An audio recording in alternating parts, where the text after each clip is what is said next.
الرحيم. السلام عليكم ورحمة الله وبركاته. waxaan rabnaa in dadweynaha Soomaaliyeed umada aan u sheegno in maanta oo ay tahay 16 bisha Maarso 2020 aan xaqiijinay xaaladii ama keyskii ugu horeeyay oo coronavirus ah. sidaad la socotaan waxaa jira muwaadiniin Soomaaliyeed oo dibadda ka timid oo lagu hayay airportka dhexdiisa si loo hubiyo caafimaadkooda maadaama ay ka yimaadeen meelo caabuq aad iyo aad ugu koreeyay. waxay ahayd taxadar meel loo asteeyaa la geeyay waxaana laga qaaday wax walbana waa la baarayay. waxaa laga qaaday baaritaankii loogu talagalay in lagu ogaado caabuqa infectionka coronavirus ee COVID-19 loo yaqaano. saakay ayaa resultigii jawaabtina loo keenay hal qof ayaa cudurkii qaba. waxaan xaqiijinaynaa dadweynaha oo xaqiijinaynaa dadkaas karantiilka la geliyay uu ka mid yahay qofkan muwaadinka Soomaaliyeed waa muwaadiniin Soomaaliyeed inay dad aan wax calaamado ah symptomski cudurka leh aysan jirin oo qofna uusan qabin ay caafimaad qabeen haddana wada ladan yihiin laakiin in jirkiisa qofkan uu ku jiro. dadka meelay ku karantiilan yihiin sidaad la socotaan usbuucyadii dambe oo dhan dawladda waxay wada dadaalo badan oo looga hortagayo cudurka inuu ka dilaaco wadanka haddii uu soo galo. waxaa la sameeyay meelo lagu karantiilo dadka ka yimaada meelaha cudurkaas uu ka jiro muddo ka yar 14 casho. dadkaas hadda aan sheegayno ee ka yimid midkood laga helay waxay ahaayeen dad ka yimid meelaha caabuqa uu ka jiro waqti yar gudaheeda. meelaha dadka lagu karantiilayo waxaa loogu talagalay in dadka lagu haayo aan bulshada lagu deynin ilaa laga hubinayo laga qaadayo baaritaan la xaqiijinayo caafimaadkooda in cudurkii uu ku jiro jirkooda kadibna haddii ay caafimaad qabaan lagu daayo bulshadii oo xaafadahoodii iyo reerahoodii ay u tagaan. dawladda dadaal badan ay samaysay meeshaas lagu karantiilayo waa diyaar waqti yar gudaheeda waliba aad loogu dadaalo la isugu tagay dawladda xubnaheeda kala duwan xafiiska ra'iisul wasaaraha uu hogaaminayo. waxaa la sameeyay waxaa la diyaariyay isbitaal haddii xaalado ay soo baxaan lagu daaweeyo. isbitaalkii qalabkiisii waa la nadiifiyey waa la baneeyey waa la diyaariyey si looga hortago in qofkii uu soo rito xanuunka yani u dayacmo. dadaal badan ayaa jira. qalabkii qaar waa la dalbay qaar waa naloo keenay. wax dhib oo hadda ka muuqda dadkaas iyo qofka cudurka viruska korkiisa laga helay ma jiraan.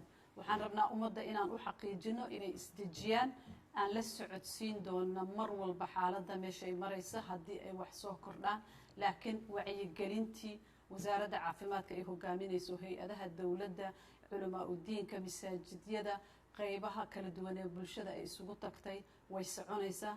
waxaan ka codsanaynaa ummadda inay dadaalaan inay taxadaraan ayagoo aanan argagax isgelinaynin ama dadka gelinaynin in ma aragtay wax kastoo lagu yareyn karo inuu cudurkaas fido in lagu yareeyo nadaafadda in lagu dadaalo in la iska ilaaliyo goobaha ay dadka ku badan yihiin in yani shirarka ay baaqdaan haddii laga maarmo intooda badan safarada la gaabiyo si si loogu hortagi karo cudurka inuu faafo.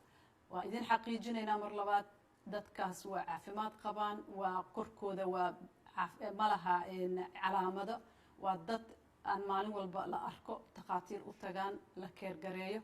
halkaas qofna waxaan ilaahay ka baryaynaa in insha allahu tacaala uusan ma arko u dhibtoonin uu ka bogsoodo laakiin waa xaqiijinaynaa dadka waa fiican yihiin meelaa lagu haayaa.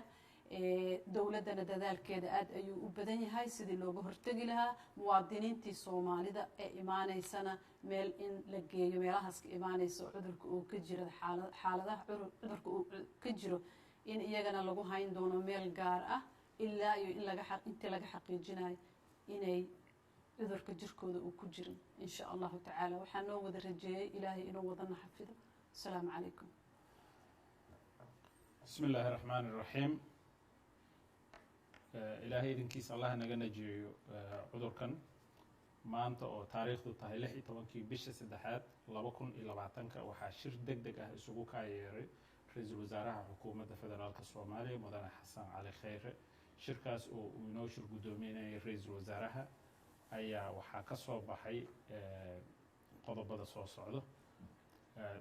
dowladda federaalka Soomaaliya si ay uga hortagto una xakamaysto cudurkani faafa ee coronavirus ayaa waxay joojisay dhammaan duulimaadyada caalamiga ah ee waddanka yimaada ama ka baxa xamuul iyo rakaab intaba ka bilaabato dhammaadka 18 bisha March 2020 muddo 15 cisho ah.